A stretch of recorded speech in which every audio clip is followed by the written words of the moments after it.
hacíamos algún movimiento, nos íbamos abajo y podía ser peor. Se nos podían enlazar algún metal, algo en el cuerpo, y eso era peor. Entonces, Luisa Fernanda, con miedo, pero bueno. ¿cuánto duraba el viaje y cuánto pagó usted por eso? Se pagaron aproximadamente 600,000 pesos. ¿Y ese recorrido duraba cuánto? 600,000 pesos hora, por una hora. aproximadamente. Una hora alrededor de Medellín.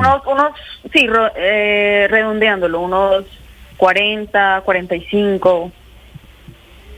Sí. ¿Incluía únicamente el sobrevuelo por Medellín? Sí, solo el sobrevuelo por Medellín. Sí. ¿Cuenta o contaba con seguros la aeronave? ¿Ustedes tenían algún tipo de tranquilidad al tomar el helicóptero, Luisa? Pues no, la verdad, no, creo que sí. Creo que cuando nos estaban tomando la información, él contaba con un seguro. Con ese seguro fuimos a que nos atendieran. Con eso hicieron esa evaluación médica. Luisa, ¿los han contactado los dueños del helicóptero o con quien ustedes compraron ese paquete turístico de ese recorrido por Medellín? En absoluto, buena pregunta. No nos han dicho absolutamente nada, pero no hay comunicación. ¿Y qué sabe usted de los otros tripulantes, entre esos otro pasajero que resultó herido con una fractura en la pierna? ¿Que es el copiloto, Sí. según le entiendo? Sí, el copiloto. Sí. Él se salió apenas el helicóptero quedó estable con el piloto. De ellos supimos que los llevaron a una clínica, no nos podían llevar a todos a la misma clínica, eso nos informaron los socorristas. Pero de ahí, obviamente, porque ellos también son extranjeros, entonces no supimos. Ah, ¿también son Hasta el extranjeros? momento, no. Sí. ¿De dónde son? ¿El piloto y el copiloto? El copiloto creo que era amigo de las dos chicas de las dos chicas que estaban con nosotros. Ellos son de no recuerdo bien, pero sí, son de otra parte. ¿Y el piloto también es extranjero? No, el piloto es de aquí. El piloto solo estábamos dos de aquí, el piloto y mi persona. Luisa, quizá costarricenses, que es la información preliminar que tenemos los medios de comunicación, ¿es así? Correcto, sí, de Costa Rica. O sea que la persona herida venía acompañando a las dos mujeres de Costa Rica. Sí, él creo que fue el que les presentó el lugar turístico, ellas aceptaron y bueno, sí. Ellas estaban muy asustadas, obviamente por ser extranjeras, que tenían miedo y así. Luisa Fernanda, ¿usted y su novio perfectos de salud o tuvieron algún percance? Hoy vamos a revisarlo a él porque él quedó con dolor en el pecho, como en esta parte de la clavícula. Le duele un poco. Claro, es posible que haya sufrido algún tipo de... Sí, porque él estaba así boca abajo y haciendo como la presión para que el helicóptero no se desprendiera más. No, entonces pues estaba ahí también sosteniendo a la otra chica. Sí, pues imagínese usted. Luisa Fernanda, muchas gracias por contarnos su historia y nos alegra que en medio de toda esta emergencia haya terminado lo menos trágico posible. Una fractura únicamente del copiloto, realmente es un milagro que haya ocurrido únicamente esto. Muchas gracias. Sí, gracias a ustedes. 804, imagínese usted. O sea, qué experiencia dura, difícil. Tú te imaginas el momento en eso dando vueltas, quedar colgado, bueno, pero como tú dices, es un milagro. Volvieron a hacer. ¿Tiene permisos el helicóptero, Camila? Pues Ricardo, ¿sabemos? la investigación de este accidente ya la asumió la Aeronáutica Civil. Por lo pronto la respuesta es sí. Lo que ocurre ahora es que deberán establecer si tenía la ruta autorizada, si el piloto estaba además con las horas de vuelo necesarias para ese tipo de maniobras y sobrevuelos por Medellín. Hasta ahora ningún pronunciamiento de los dueños del helicóptero, que, como contaba Luisa, es muy famoso en Medellín por estar ubicado en Manrique, un barrio en la montaña desde donde se ve la panorámica de Medellín, y el plan para muchos extranjeros es ir al restaurante y luego tomar un servicio de helicóptero. Aquí en Blue Radio hemos conversado hace apenas un minuto, Ricardo, con Jaime Ardila. Él es el herido, el que está además todavía en la clínica. El copiloto nos acaba de confirmar que ya le operaron la fractura en su pierna derecha, sigue en recuperación y que espera él también, así como Luisa, que alguien del helicóptero lo contacten porque él está herido, está hospitalizado y hasta ahora no ha tenido ningún contacto con los dueños de la aeronave. 8, Ricardo, 5 realmente minutos, Luis Ernesto. milagroso que esto no haya terminado de peor manera, más trágica, pero evidentemente la pericia, digamos, lo que está en discusión y lo que hay que revisar es las condiciones de horas de vuelo y requerimientos que se le están exigiendo a los pilotos que operan este tipo de atractivos turísticos, pues porque evidentemente las condiciones de Medellín lo ameritan y realmente ahí hay algo por investigar, pero menos mal no terminó peor. 8-6 minutos, el hombre herido. No es copiloto. No, va en el asiento del copiloto. No es copiloto. Va en el asiento al lado del piloto, Pero por no eso es esa copiloto. figura No es a la copiloto, hora de claro. saber quién era el herido, es lo que nos ha explicado además la unidad de gestión de Claro, tránsito porque aquí en cuando Medellín, usted me decía copiloto, yo me lo imaginé. que también podía Sí, manobrear. claro. 8-6 minutos, ya regresamos en Mañanas Blue. Vamos a hablar del Plan Bogotá, la operación Bogotá de la policía, de cómo se refuerza la seguridad en la capital del país, y hablamos en segundos de lo que está ocurriendo en el Tribunal Administrativo de Cundinamarca, otro capítulo de la novela de los pasaportes. Estás escuchando Blue Radio.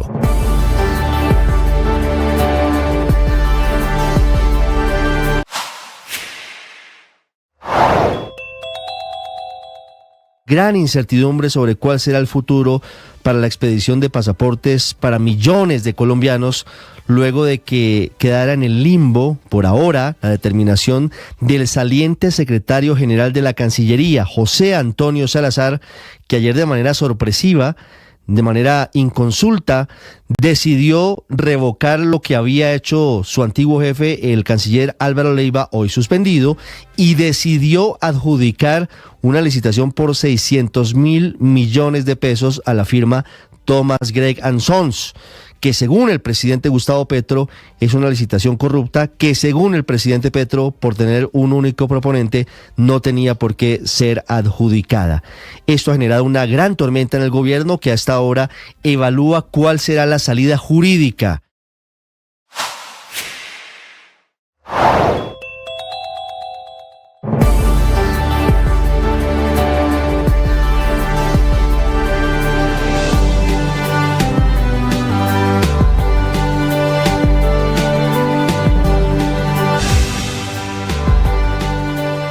A Felipe, ¿cómo le ha ido montando en helicóptero? ¿Ha montado alguna vez en la vida?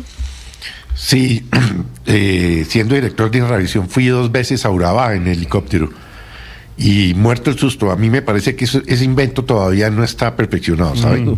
Mire, me escribe un piloto, me dice justamente lo que hablábamos, Felipe.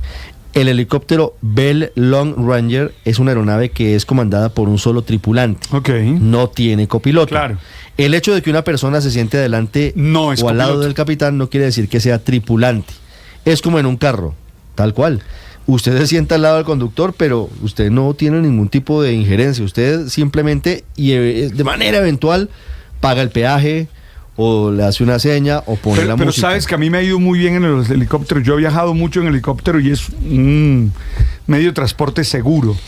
A mí no me parece tan seguro, ¿sabe? No, hombre, y las estadísticas no están a favor de que es Bueno, seguro. no, pues las estadísticas, pero acuérdese, por ejemplo, del accidente que tuvo siendo gobernador de Cundinamarca Julio César Sánchez.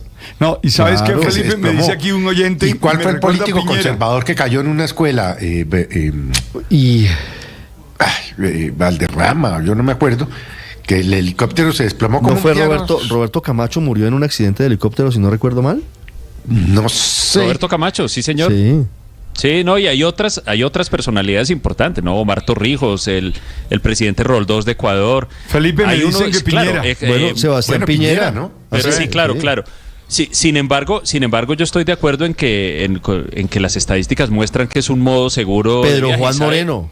Sabe, Ricardo, que yo no he tenido la oportunidad de viajar mucho en helicóptero, y una de las pocas veces en la vida que lo he hecho, curiosamente, fue dando una vuelta sobre Medellín, una vuelta de estas turísticas. Me fue muy bien, no desde el mismo lugar de origen, porque además esto fue hace muchos años, pero me fue muy bien dando una vuelta turística sobre Medellín. 8-10 minutos. Volveremos a hablar de helicópteros, volveremos a hablar de lo que pasó en Medellín. Antes hablamos de la seguridad en Bogotá, del plan que han puesto en marcha las autoridades, que ya da resultados en las últimas horas. Uno de ellos en Santa Cecilia, en el occidente de Bogotá, y el otro en el norte, en la carrera 15 con calle 116. Señor secretario de Seguridad de la capital del país, César Restrepo. Buenos días, doctor Restrepo. Ricardo, buenos días a toda la mesa de trabajo y a su audiencia. espero que todos estén bien. ¿Ya entraron a operar los 2 helicópteros, los 6 drones y los 800 policías adicionales que se anunciaron en las últimas horas, en los últimos días? Ricardo, el esfuerzo adicional que la Policía Nacional ha brindado a Bogotá se divide en 2 tipos de esfuerzo. El esfuerzo del denominado Plan Bogotá, que lo anunciaron el señor general Salamanca y el señor general Gualdrón, que es servicios en espacios de la ciudad y en horarios determinados de 700 miembros de escuelas ubicadas en el área contigua a la ciudad o en la ciudad, y adicionalmente de direcciones del orden nacional, quienes 700 policías se distribuyen en la ciudad en zonas críticas de movilidad, no de movilidad de tránsito, sino de los corredores de movilidad, y adicionalmente la atención de problemas en específicos que tienen que ver con también inteligencia e investigación criminal. Esos servicios entre semana, que son en horarios determinados y en tareas específicas, en el fin de semana se robustece en un servicio mucho más ampliado. Y adicionalmente 100 integrantes de la Policía Nacional que fueron asignados desde el domingo a la ciudad para conformar un grupo especializado de búsqueda y desmantelamiento de bandas de atracadores, o sea, lucha contra el hurto y adicionalmente contra el homicidio. Secretario, los 2 hechos que estábamos contándoles a los oyentes forman parte de los resultados de esta Operación Bogotá, lo que ocurrió ayer en Santa Cecilia, la persecución a 2 presuntos extorsionistas, uno de ellos abatido, y luego la captura en otro episodio de 2 ladrones de restaurantes en la 15 con 116, ¿son resultados de ese plan? Ricardo, esos son resultados de la evolución de la estrategia operativa que el señor general Gualdrón de la Policía Metropolitana diseñó desde el 1 de enero, una evolución que nos ha permitido encontrar las debilidades con las que la ciudad viene cargando desde hace meses, y que incluso lo llevaron al señor general a considerar y planear el pedido de capacidades adicionales a la Dirección General de la Policía. Entonces, esa evolución, que incluyó las semanas que tuvimos eventos críticos en la ciudad, es lo que le permitió a él en su análisis operativo y en la distribución de las capacidades, y a la Secretaría en la observación permanente de las condiciones de seguridad de la ciudad, identificar qué elementos adicionales podrían empezar a sellar los espacios a los criminales. Y efectivamente, ayer, Ricardo, esos 2 resultados son parte del ejemplo de cómo se han podido sellar los corredores en los cuales los criminales estaban actuando con cierta libertad. ¿Cuál va a ser el plan, secretario, en 2 localidades que particularmente han tenido atracos en los últimos días, en las últimas semanas, y en donde el plan es específico en reforzar seguridad, Chapinero y Usaquén? El plan es la aplicación de estas capacidades que les he venido describiendo en el territorio de esas localidades, con miras a cerrar corredores de movilidad que pueden ser aprovechados por los delincuentes. Pero adicionalmente, Ricardo, la incorporación progresiva de instituciones y servicios del distrito. Si ustedes pudieron apreciar el fin de semana pasado, tuvimos una integración de servicios de movilidad, seguridad, convivencia y justicia, Ejército Brigada 13, Policía Metropolitana, en áreas del norte de la ciudad que tuvieron alta incidencia, haciendo un ejercicio de control del territorio y bloqueo de corredores de movilidad que pueden ser utilizados por los delincuentes. Progresivamente vamos y aumentando los actores del gobierno distrital que se van involucrando en estas acciones de control del territorio, y a partir de eso cerrando el espacio a los criminales. Sí. Secretario, en estos días hemos recibido llamadas, comentarios, mensajes de varias personas un poco inquietas porque han empezado a escuchar con mucha mayor frecuencia los sonidos, las aspas de los helicópteros sobrevolando Bogotá. ¿Tendremos que acostumbrarnos a eso? ¿Es habitual, normal en el marco de este plan, de esta Operación Bogotá? Pues, Ricardo, esa capacidad aérea lo que ayuda es a fortalecer la operatividad de la reacción. Pensando en que ocurra un evento crítico, tener drones y aeronaves en el cielo de la capital lo que nos permite es tener una reacción mucho más rápida sobre el área que fue afectada, y desde esas capacidades aéreas integrar la reacción en tierra con el fin de poderle cerrar el espacio a los criminales. Yo diría que más que preocupación para los ciudadanos, las capacidades aéreas siempre son una buena noticia en la integración de la respuesta y en la cobertura de territorio. 8:15 minutos, es el secretario de Seguridad del Distrito de Bogotá, quiero decir, César Restrepo. Doctor Restrepo, agradeciéndole estos minutos, quisiera hacerle una última pregunta. ¿Las situaciones recientes de atracos obedecen a bandas distintas o hay algún tipo de coordinación entre los diferentes hechos? Ricardo, yo soy bastante cuidadoso en poner a disposición de la opinión pública las líneas investigativas que desarrolla la SIJIN y la CIPOL. Me parece que hay que protegerlas. Lo que sí podría decirles es que las líneas de investigación y los grupos que están detrás de los responsables de estas actividades trabajan de manera robusta, permanente y consistente para obtener el resultado que todos queremos, que es su captura. Se lo pregunto por una razón, porque súbitamente, no quiero decir que antes no ocurriera, secretario, pero usted entenderá que súbitamente empezaron a presentarse atracos a restaurantes en sitios neurálgicos en donde hay principalmente cámaras de seguridad y se empezó a generar una serie de hechos en diferentes sitios particulares. Por eso la pregunta, a manera de hipótesis al menos, ¿existe la posibilidad de que todo esto sea orquestado, que sea una sola banda o que haya una organización criminal detrás con la intención de generar esta zozobra en la ciudad? En las hipótesis hay muchas alternativas. Lo que debe explotar de manera correcta las líneas de investigación y llevarlos a las capturas. ¿Qué sí le puedo decir yo a usted, Ricardo, con toda claridad? Es que en la Secretaría de Seguridad y en el trabajo que hacemos coordinado con la Fiscalía General de la Nación, con la Policía Metropolitana y con la Brigada 13, estamos trabajando no solo en la investigación que hacen los organismos competentes para la captura de los responsables, sino que también estamos trabajando en identificar las vulnerabilidades que les permitieron cometer esos delitos, para resolverlas, apuntando a que nunca vuelvan a ocurrir. Por supuesto, 8:17, secretario, me escriben oyentes, pregunta final. Los teléfonos celulares robados. El presidente Petro la semana pasada, bueno, entre otras cosas, él le da una entonación política y dice que es la derecha la que quiere visibilizar esto. Pero yo le pregunto por lo que él anuncia. Él anuncia el software que destruiría, dice él, inutilizaría, traducción, los teléfonos móviles. Pero además de eso está el mercado ilegal que está a la vista de todos. ¿Eso se va a intervenir? El hecho de que se conozcan centros comerciales dedicados plenamente a la venta de celulares o de accesorios robados. Ricardo, tal vez en esta última parte que usted me señala no habría que utilizar el verbo en tiempo futuro, sino en pasado. Estamos interviniendo desde el 1 de enero mercados de receptación a través de operativos de vigilancia, inspección, vigilancia y control que hace la Secretaría de Seguridad con la Policía Metropolitana, y la Policía Metropolitana ha realizado al menos 3 operativos contra zonas donde se hace receptación, en la calle 13, en la zona de la 38, en la zona de la Caracas, y han sido recogidos algunos celulares, incluso uno de un evento representativo de los que fueron transmitidos a través de los medios de comunicación, el robo a unos estudiantes en el 127, uno de esos celulares fue encontrado en una de estas operaciones. Ahora, Ricardo, aquí es algo que hay que decir de manera muy importante y muy precisa.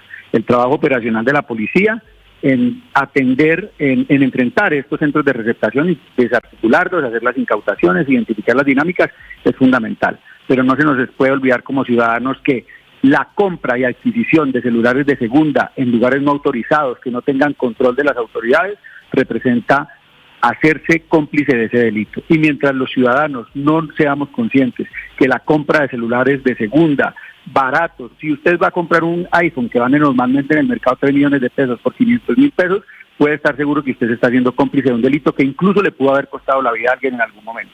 Por lo tanto, hay que crear una cultura en la ciudad, una cultura de seguridad que esté enfocada a no comprar cosas de segunda, cosas a bajo precio, que cuando están de bajo precio y son de segunda, seguramente han hecho parte de un hecho criminal. Por supuesto, usualmente quien compra en esos sitios sabe que son teléfonos robados o son elementos robados.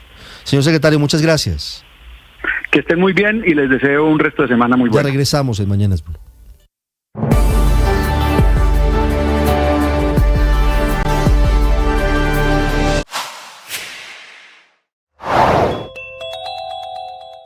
La paz total amanece empantanada a pesar de que el gobierno y el ELN decidieron continuar con las conversaciones, decidieron avanzar. La decisión se tomó después de varios días de reuniones privadas en Cuba, donde acordaron volverse a reunir en Venezuela desde el 8 de abril y hasta el 22 de ese mismo mes. Sigue empantanada porque a pesar de que la decisión es avanzar en las actividades en el cronograma que estaba pactado, el ELN, que se cree cuerpo diplomático, insiste esta mañana en que va a seguir haciendo consultas internas. Lo que quieren evaluar es el impacto que van a tener los diálogos regionales de paz en Nariño por fuera de la mesa de diálogos que está instalada entre ellos, que son guerrilla con estatus político, y el gobierno del presidente Gustavo Petro, al que acusan de fragilidades en la falta de coherencia del gobierno. En otro plan no distinto, porque exigen el cumplimiento de acuerdos mientras violan el cese al fuego bilateral, está la disidencia de las FARC usando a la población civil para que ataque a la fuerza pública. Lo hemos visto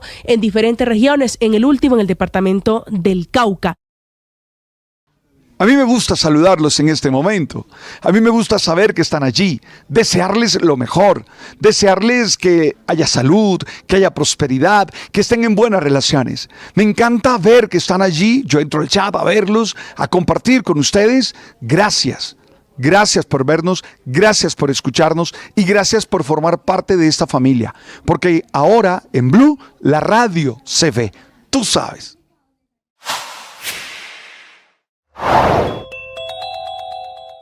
La reforma pensional, uno de los proyectos bandera del gobierno de Gustavo Petro, vuelve hoy a debate en el Senado, que pese a ser la reforma que supuestamente genera menos resistencia y menos rechazo, pues regresa, la verdad, en un ambiente poco favorable para el gobierno y con alertas de altos costos fiscales, como lo han expresado exministros de Hacienda y centros de pensamiento, como ANIF o como por ejemplo Fedesarrollo, con estos últimos calculando que si la reforma se aprueba tal y como está, el valor neto del sistema pasaría de 119 billones a 184 billones de pesos, es decir, unas 30 reformas tributarias, palabras más, palabras menos, lo que representa un incremento del pasivo pensional de 64.6 billones de pesos, cifra muy alta, con un impacto de casi 65% del PIB, producto principalmente del umbral obligatorio para cotizar en el pilar público, actualmente en 3 salarios mínimos, unos 3.900.000 pesos de este año, monto sobre el cual todos los colombianos, sin excepción, tendrían que cotizar mandatoriamente en Colpensiones o Fondo Público.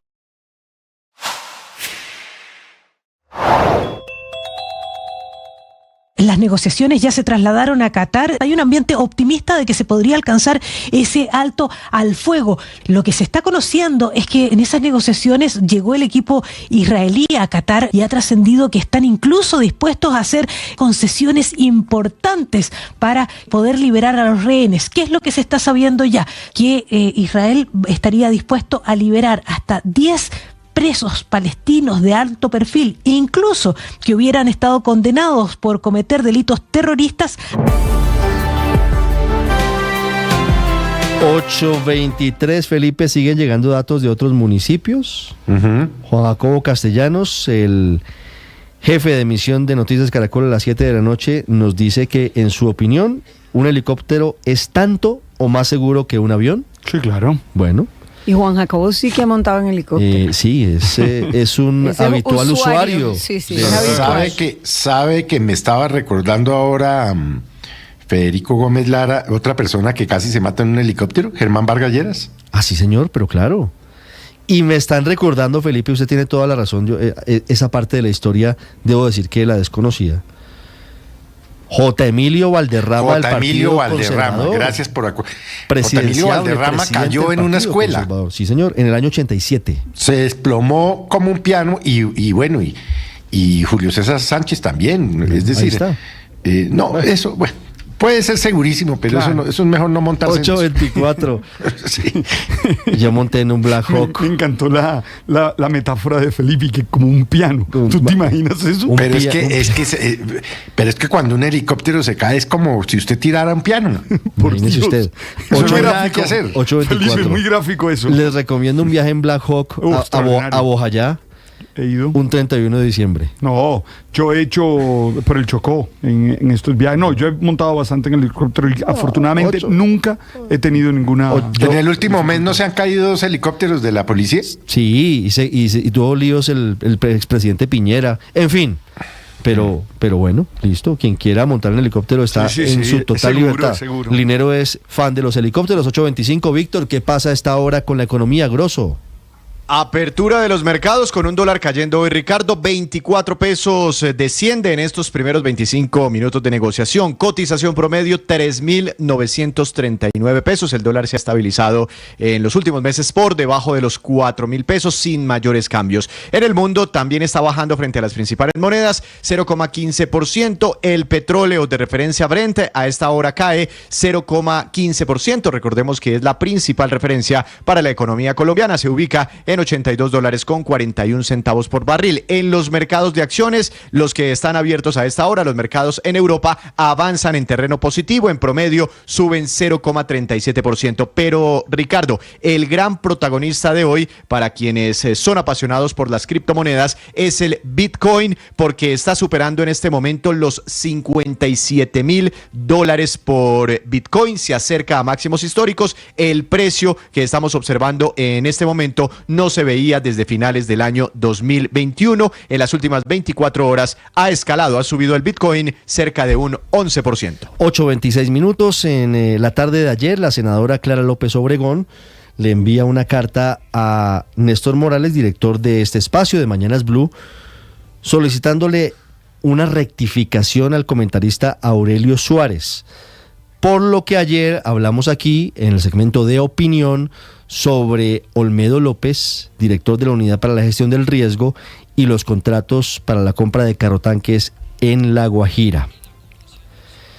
Aurelio Suárez, además, quien señala justamente esa cercanía política de la senadora Clara López con el director hoy de la Unidad para la Gestión del Riesgo, Olmedo López, en un contexto particular, porque aquí en Mañanas Blue ayer tuvimos en la entrevista a Víctor Mesa, ex subdirector de la unidad, quien habló sobre la forma en la que él supuestamente había intentado frenar la compra directa de esos carrotanques, o al menos de otros 20 carrotanques, a la misma firma que hoy está emproblemada, Impoamérica SAS, que es de Cúcuta, pero cuyo accionista único es del departamento de Nariño.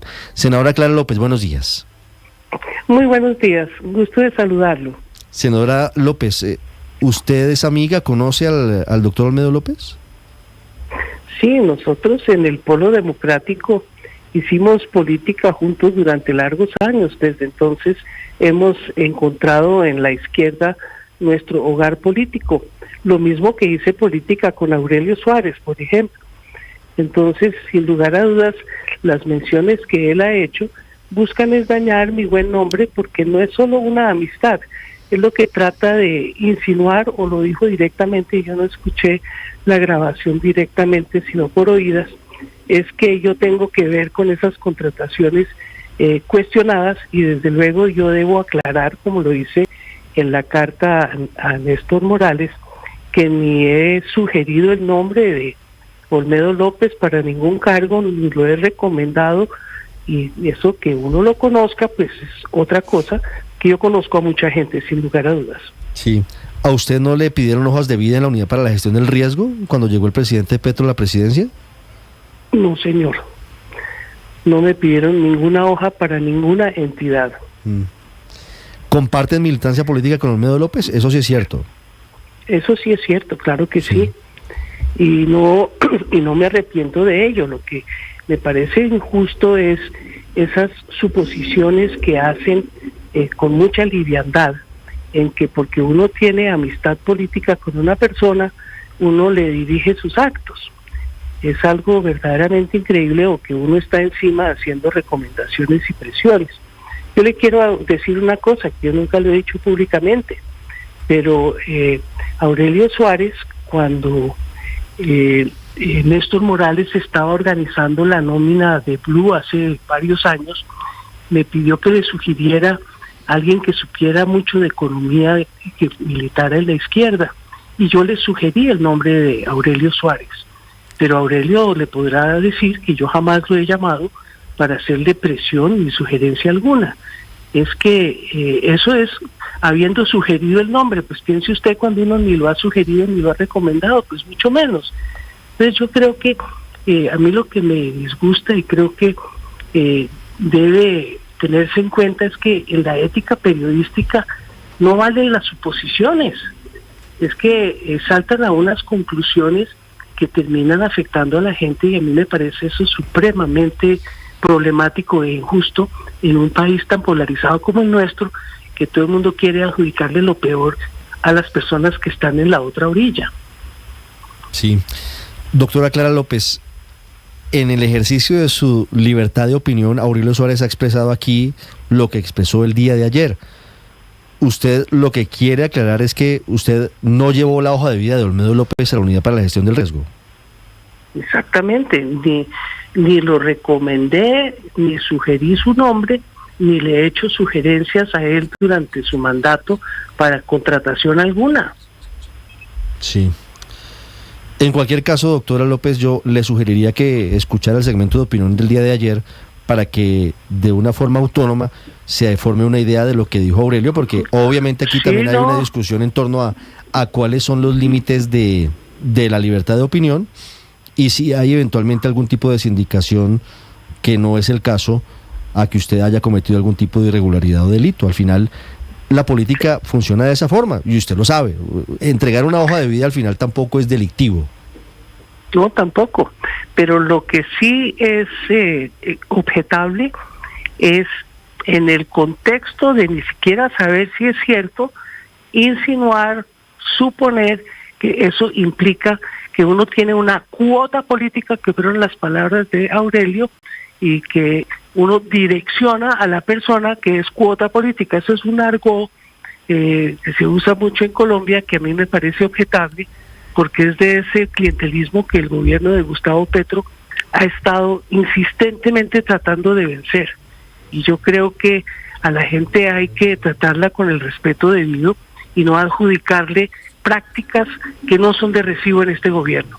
Claro, doctora Clara, es coincidencia que en la Unidad Nacional de Gestión del Riesgo de Desastres, quien fue declarado insubsistente en la subdirección, le hablo del doctor Mesa, que entrevistamos ayer aquí en Mañanas Blue, ¿es coincidencia que él se declara cercano al movimiento y las ideas políticas suyas? No, no es ninguna coincidencia. Yo conozco mucho a Víctor Mesa de tiempo atrás, conozco a su familia, él es hijo de maestros. Él es una persona muy digna, muy seria, y precisamente nosotros teníamos proyectos políticos con Víctor en el departamento de Córdoba. De un momento a otro, él abandonó eso y me informó, cuando ya se había posesionado en la unidad de riesgo, que había tomado la determinación de no seguir con las aspiraciones políticas, sino dedicarse a la administración, y me pareció una muy buena idea, porque uno tiene que adquirir experiencia en todos los campos, y él es una persona que yo le veo un muy promisorio futuro. Claro, doctora Clara, y ya que le contó su llegada a la Unidad Nacional de Gestión del Riesgo, ¿le contó cómo llegó su hoja de vida al doctor Olmedo López y a esa unidad donde finalmente lo contrataron a mitad del año pasado? No le pregunté, pero yo sé que Olmedo también lo conoce. Sí, es decir, ¿usted no tiene nada que ver en esa llegada del doctor Mesa a la unidad? Tampoco tengo que ver con su llegada. Pues muy bien, 8:34. Pero desde luego. Senadora López, le agradezco mucho estos minutos. Pues a usted por la posibilidad de aclarar, pero yo sí creo que Aurelio Suárez debe explicaciones y rectificaciones. 8:34 minutos, don Aurelio. Gracias, senadora. Don Aurelio, ¿rectifica algo sobre lo que usted dijo de la doctora Clara López? Para nada, Ricardo. No voy a rectificar ni una sola palabra de lo que dije. Entre otras cosas, porque yo ejerzo el oficio de opinar.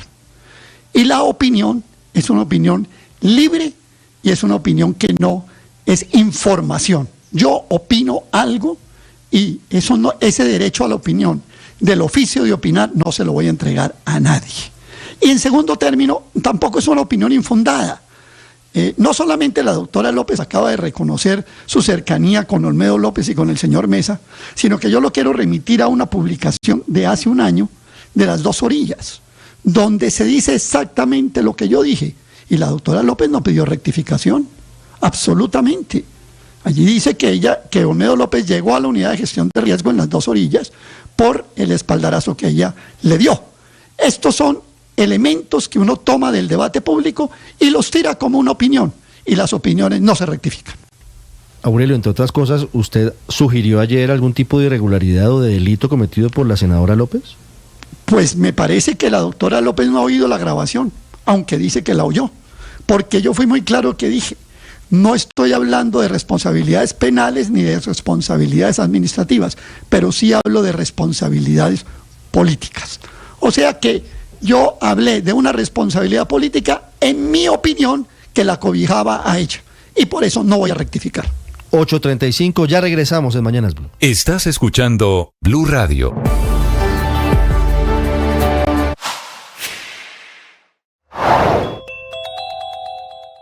Las negociaciones ya se trasladaron a Qatar. Hay un ambiente optimista de que se podría alcanzar ese alto al fuego. Lo que se está conociendo es que en esas negociaciones llegó el equipo israelí a Qatar y ha trascendido que están incluso dispuestos a hacer concesiones importantes para poder liberar a los rehenes. ¿Qué es lo que se está sabiendo ya? Que Israel estaría dispuesto a liberar hasta 10 presos palestinos de alto perfil, incluso que hubieran estado condenados por cometer delitos terroristas a cambio de cada rehén liberado. Esa es una concesión enorme dentro de las propias amenazas que está haciendo el primer ministro Benjamín Netanyahu, y quien ha dicho que quiere acabar con Hamás. En cambio, está diciendo, por lo menos el equipo negociador, que estaría dispuesto a liberar presos de alto perfil. Serían en total 40 rehenes lo que se liberarían, y por lo tanto serían 40 prisioneros palestinos liberados. La tregua duraría aproximadamente una semana, que serían unos 500 camiones de ayuda los que podrían entrar en esos días, pero también esa propuesta dice que se permitiría reparar los hospitales y panaderías de Gaza.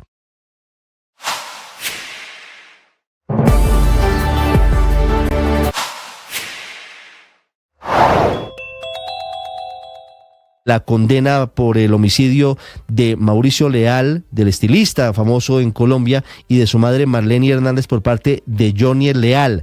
Anoche la justicia determinó que él es el responsable de este doble crimen, y en junio se dará a conocer el monto de la pena, que podría llegar, según pide la fiscalía, hasta los 60 años de cárcel.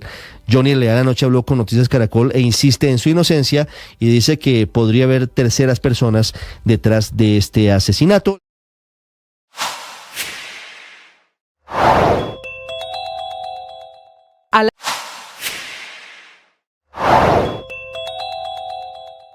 ¿Por qué se tomó la determinación de adjudicar el contrato de pasaportes a la firma Thomas Gregg & Sons? Eso fue lo que respondió José Antonio Salazar, exsecretario general de la Cancillería. Con la llegada del embajador Murillo en el encargo, yo pude percibir que el propósito de él era proponerle al señor presidente la conciliación del tema, como venía siendo recomendado. Así está evolucionando nuestro sector de las telecomunicaciones, con corte a septiembre del año pasado, que es el balance más reciente conocido oficialmente. El total de accesos a Internet móvil en Colombia alcanzó los 43,3 millones, con un crecimiento de 4,2 millones de accesos en un año. Eso quiere decir que los colombianos tienen 43,3 millones de dispositivos con Internet móvil. El proveedor con mayor número de accesos a Internet móvil fue Claro, con casi 23 millones, seguido por Movistar con 8,8 millones, Tigo 7,6 millones y WOM con cerca de 3 millones, que sigue ganando participación de mercado. Ahora miremos los accesos fijos a Internet, o las conexiones que tenemos desde casa u oficina. El total de accesos fijos a Internet alcanzó los 8,94 millones, sumando 127,000 nuevas conexiones en un año. Otro dato muy interesante es el de la velocidad de descarga promedio nacional del servicio de Internet fijo, que en septiembre del año pasado llegó a 193 megas en promedio a nivel nacional, lo que representa un aumento mayor a 70 megas en esta velocidad de descarga en el último año. En cuanto a las líneas de telefonía móvil, estas llegaron a 85 millones, subiendo 5,7 millones de líneas. Eso quiere decir que cada colombiano en promedio tiene 1,7 teléfonos celulares, más celulares que personas. Todas estas son cifras oficiales del Ministerio TIC.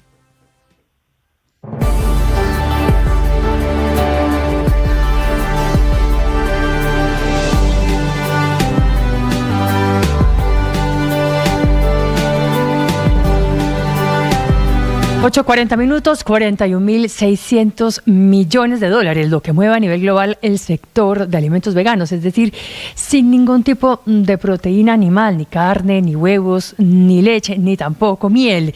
Y estilo de vida motivado por la defensa de los animales y del medio ambiente, con una industria vegana que en Colombia viene también disparada, con ventas por 7.300 millones de pesos, según un informe elaborado por Acodres, y con 1 de cada 10 hogares en el país consumiendo productos veganos, de acuerdo con la firma de investigación Kantar, principalmente en Cundinamarca, Antioquia, Eje Cafetero y Santander. No obstante, Cartagena es la ciudad con mayor penetración en sus restaurantes con platos veganos, con un 45%, seguida de Bucaramanga con 40%, Bogotá 36%, Cali 34%, Medellín 28% y Barranquilla con el 26% de sus restaurantes ofreciendo ya platos veganos, siendo el más consumido y más buscado por los consumidores la hamburguesa vegana con un 36%, seguida de la pizza con el 11.5%. Estás escuchando Blue Radio.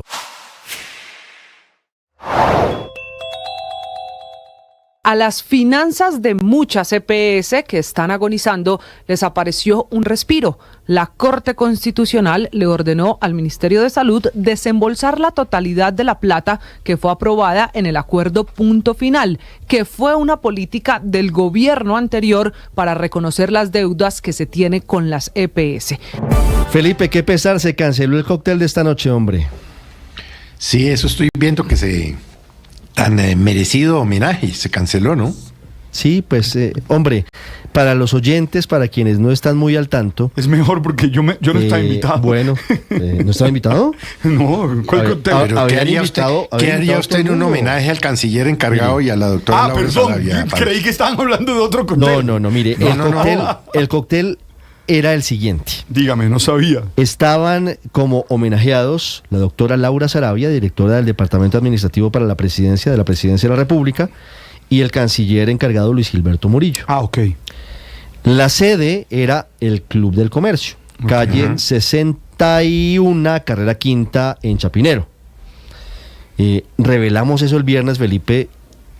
Los oficiantes, quienes invitaban al evento, eran primero 3, luego 4 embajadores de Colombia en el exterior: Roy Barreras, embajador en el Reino Unido; Alfonso Prada, embajador en París; Guillermo Reyes, embajador en Suecia; y al final supimos también que Guillermo Rivera, embajador en Brasil, estaba acompañando este cóctel al que invitaban, celebrando la llegada de Murillo y de Laura Sarabia al círculo más cercano del presidente Petro. Primera escena, Felipe, un dato que no he contado. El sábado, uno de los integrantes de ese grupo, de los embajadores, me pidió el favor que quitáramos la referencia al Club del Comercio del mensaje en Twitter que habíamos publicado, porque algunos socios y la junta directiva del Club del Comercio estaban molestos con que se hubiera revelado, a pesar de ser cierto. La decisión de hoy es que se cancela el evento. El motivo, dice el embajador Roy Barreras por su red social X, Twitter, es por cuenta de la coyuntura de los pasaportes, y básicamente diciendo: el palo no está para cucharas. Se canceló el magno evento, Felipe. Se canceló el cóctel. ¿Ah? Imagínese, eso qué lagartería, ¿no? No, pero pues, Ricardo, digamos, creo que ha habido Luis Ernesto, un poco, ¿lagartería pues, o no lagartería? No, lagartería, porque ¿qué hacen los embajadores que iban a venir con viáticos y con pasajes pagados por el Pero Felipe, gobierno? El punto es que esa es la versión que ha trascendido. Es que yo creo que hay un hecho político ahí, además. Ellos no venían al cóctel. Lo que tengo entendido es que ellos no venían a ese cóctel porque, pues, evidentemente, venirse desde España, desde Francia, desde Londres, desde distintos países a un cóctel, pues sí sería un acto mayor de lagartería para homenajearlos. Ellos vienen a un evento en Cartagena de municipios donde tienen tareas, digamos, con alcaldes, con cooperación con sus respectivas embajadas. Y me imagino que en el marco de ese evento decidieron, pues, encontrarse, reunirse, viejos amigos. Recordemos que muchos de los que están ahí, digamos, pertenecieron más al sector de la coalición Centro Esperanza, con el canciller Luis Gilberto Murillo. Entonces me imagino que aprovecharon la oportunidad, pero claro, la forma como ha trascendido todo pareciera como si fuera un gran acto de lagartería, pero yo creo que es más bien alguien tratando de hacerse autobombo, alguno de esos embajadores haciéndose autobombo. 8:45, lo que pasa es que invitaron a todo el mundo. Es un acto político. ¿No? Es un hecho político, Héctor, es un hecho político. No, pero hay un acto político importante que no es despreciable, importante en el sentido, importante porque evidentemente representan, como lo dice Luis Ernesto, a un sector de lo que se ha llamado el centro político que apoyó al presidente Gustavo Petro en la segunda vuelta, que formó parte de su gobierno. Una parte de ese grupo se ha ido, mejor dicho, el presidente Petro los ha sacado, para hablar más claramente, y quedan todavía algunos que son digamos, las figuras más representativas a mi modo de ver son estas que ustedes acaban de mencionar, tanto Alfonso Prada, que de alguna manera tiene, aunque no pertenece a ese partido ya hace varios años, de alguna manera tiene vínculos cercanos con el Partido Verde, Roy Barrera, pues que representa un sector político que después se unió al Pacto Histórico. Ambos tienen unas relaciones con algunos congresistas del Partido Liberal, del Partido de la U, incluso del Partido Conservador, y digan ustedes que además en esa reunión también estaba convocada por el embajador de Suecia, el doctor Reyes, que representa nada menos que al sector conservador del senador Carlos Trujillo, es decir, al que le ha ganado algunas peleas al senador Efraín Cepeda. O sea, no era un tema menor, no era un coctelito ahí para lagartearle a unos funcionarios, no, era un acto político para tratar de recomponer de alguna manera la coalición que el presidente Petro desbarató hace unos meses. Y seguramente esas reuniones van a ser, yo imagino que son más efectivas si se hacen privadamente. Era una equivocación, a mi modo de ver, hacer un homenaje público y tal, pero pues cóctel no habrá, pero habrá reuniones privadas, sí, en las cuales se irá a cocinar o no la posibilidad de fortalecer la capacidad política del presidente Petro de sacar sus reformas a todo en el mundo. Congreso. Héctor, estaba invitado todo el mundo político, entonces pues obviamente usted tiene ahí la posibilidad de... En realidad no todo el mundo, porque por ejemplo el ministro del Interior no estaba invitado. Claramente estas personas tienen una diferencia con el ministro del Interior y creen que el ministro del Interior no ha hecho lo suficiente para conseguir ese apoyo del centro político. Entonces, un evento político de esta magnitud sin invitar al ministro del Interior tiene un mensaje clarísimo. No, por supuesto, pero congresistas opositores, congresistas de partidos independientes invitadísimos, entonces empiezan a rodar, Ricardo, la invitación, pues obviamente se conoce. Yo, por supuesto, no estaba invitada, pero supongo que eso tiene que ver con el revuelo que hay en la Cancillería en estos días, porque el común denominador de todos esos personajes es que todos están en la nómina de la Cancillería, y como en estos días la cosa está por allá un poco revuelta, de pronto prefirieron dejar... usted tiene razón. Sí, señor. Laura Sarabia es la única que no está en la Cancillería. Pero manda.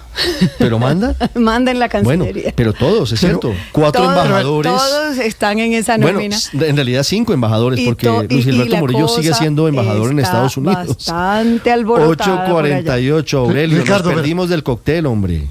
Sí, pero bueno, yo soy de los que cuente con toda la seguridad que no estaba invitado ni de lejos, ¿no? Pero yo no entiendo una cosa, Ricardo. A ver, yo armo el mapa que acaban de describir mis compañeros. Unos políticos de centro invitan a una cantidad al arcoíris político de Colombia a un homenaje a Laura Sarabia. Sí. Esto sí es como para Ripley, o sea, mejor dicho, es mejor que no expliquen. ¿Qué le extraña? No, pero es que ¿cómo? Pero, o sea, ¿por qué un homenaje a Laura Sarabia, unos políticos de centro tratando de arrimar a otra gente? Es decir, eso que rompecabezas, me suena a lo peor de la política. Pero es que Aurelio Héctor lo explicó, Aurelio. Lo que busca este grupo es restablecer una coalición de gobierno que saque adelante las reformas.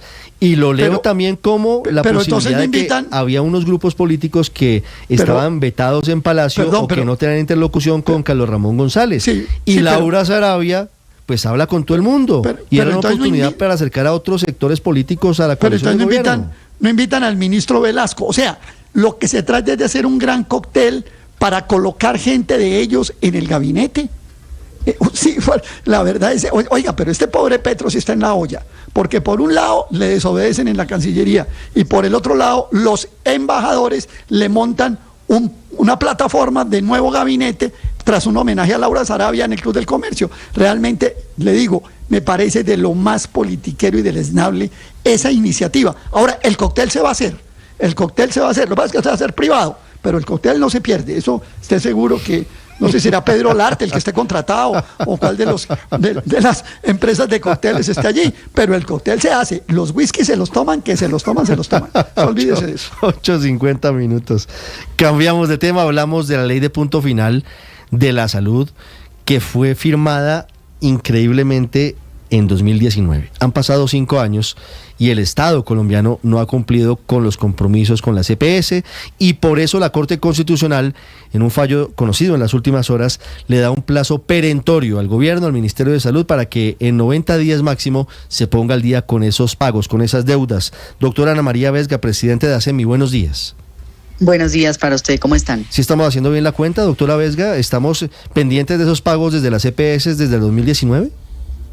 Sí, la verdad es que el mecanismo de punto final habilitó unos mecanismos jurídicos para que las EPS radicaran sus cuentas y en el último tramo, pues el trabajo de recibir las cuentas, auditar las cuentas y permitir la revisión para su posterior reconocimiento y pago, pues no ha funcionado con la celeridad que debería y en consecuencia pues hay más de 3 billones de pesos sujetos a revisión y una orden ya de pago por 300.000 millones que debe pues cumplir el gobierno de acuerdo a lo que le ha dicho la Corte en los próximos 60 días. En 60 días, no son en 3, son en 2 meses.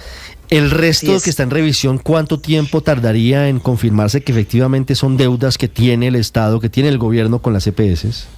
Pues mire, ese es un buen punto. Esas, usted bien lo dice, son deudas contingentes, es decir, sujetas a revisión.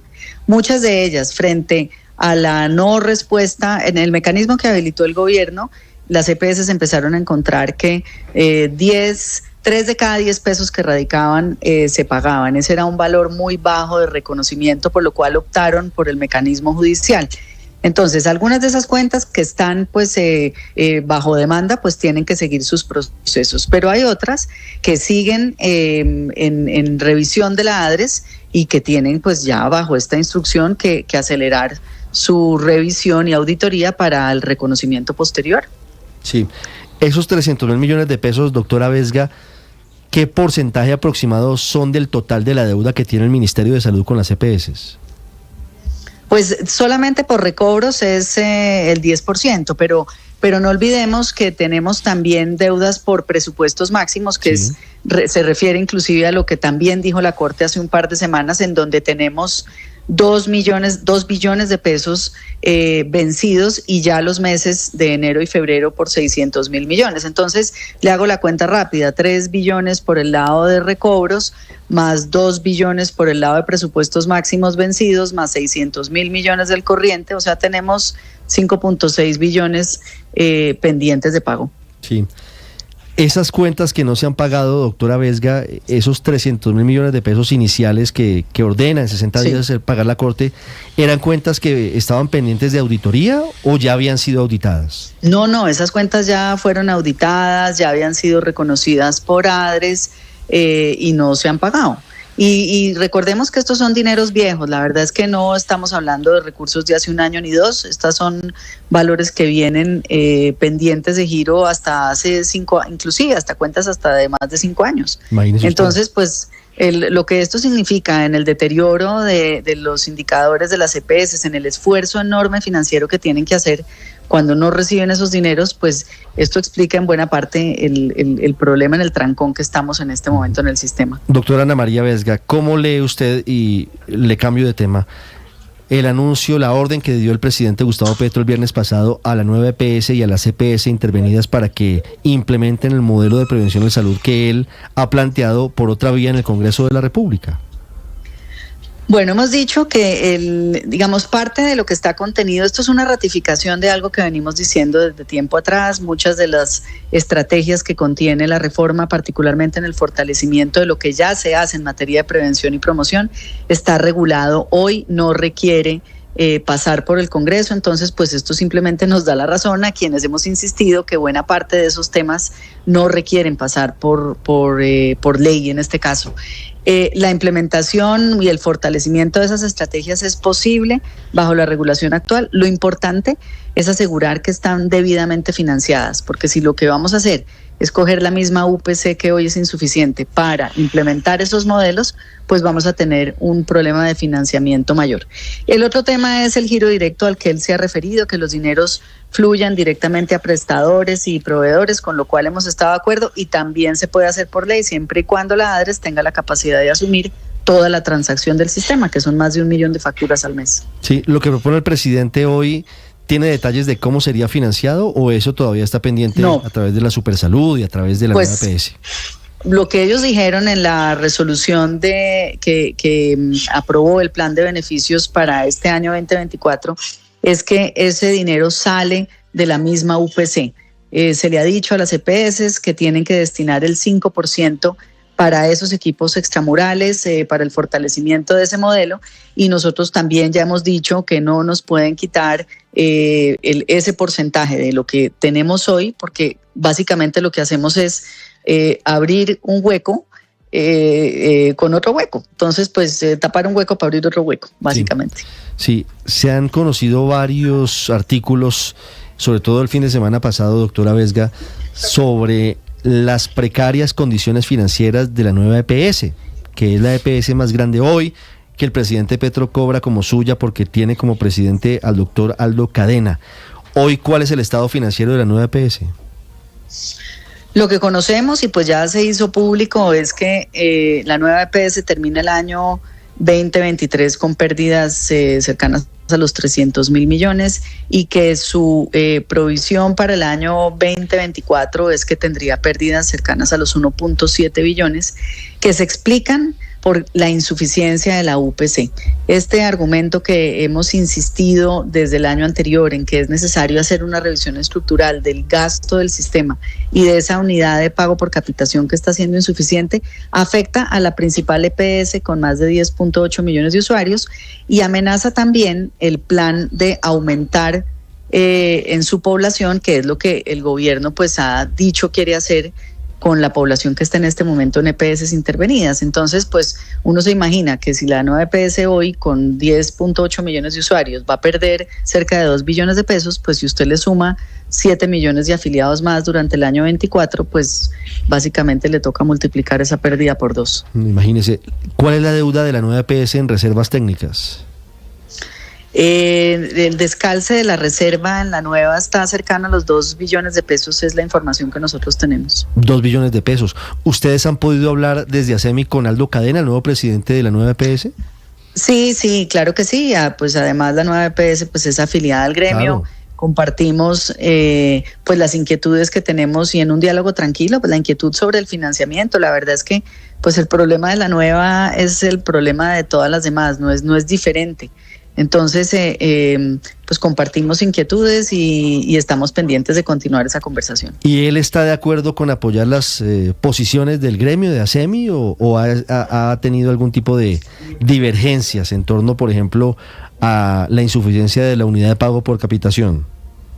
No, digamos que con la mayor prudencia, pues él está llegando, está revisando sus números con su equipo y estamos pendientes de una segunda conversación, pero pues debo decir que todo muy prudente en su expresión, porque desde luego pues está apenas aterrizando y hay que, yo creo que madurar y masticar bien las cifras para que él también pueda, si es el caso y como buen administrador que es, pues tendrá que también acompañarnos en la solicitud al gobierno, sobre todo de revisión de la UPC para el 24. 8:59 es Dana María Vesga, presidenta de ASEMI, el gremio de las EPS del régimen contributivo, con nosotros hablando del fallo de la Corte que ordena el pago de 300.000 millones de pesos en 2 meses por parte del gobierno a las EPS, pendientes de la ley de punto final, y hablando de el modelo preventivo en salud que ordenó el presidente Petro crear de inmediato desde la nueva EPS, que es la EPS con mayor número de afiliados en el país, 10.800.000, una cantidad muy importante de colombianos. Doctora Vesga, muchas gracias. Gracias a ustedes, buen día.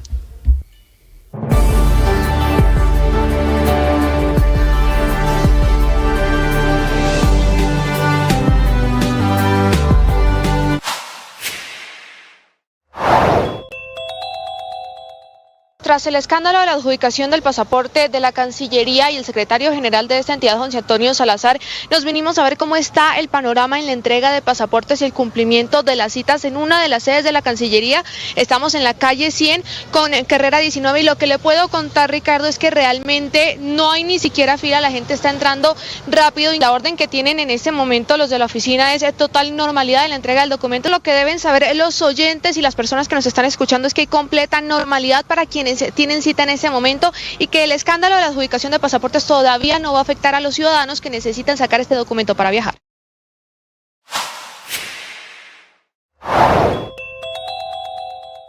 Gran incertidumbre sobre cuál será el futuro para la expedición de pasaportes para millones de colombianos, luego de que quedara en el limbo, por ahora, la determinación del saliente secretario general de la Cancillería, José Antonio Salazar, que ayer de manera sorpresiva, de manera inconsulta, decidió revocar lo que había hecho su antiguo jefe, el canciller Álvaro Leiva, hoy suspendido, y decidió adjudicar una licitación por 600.000 millones de pesos a la firma Thomas Gregg & Sons, que según el presidente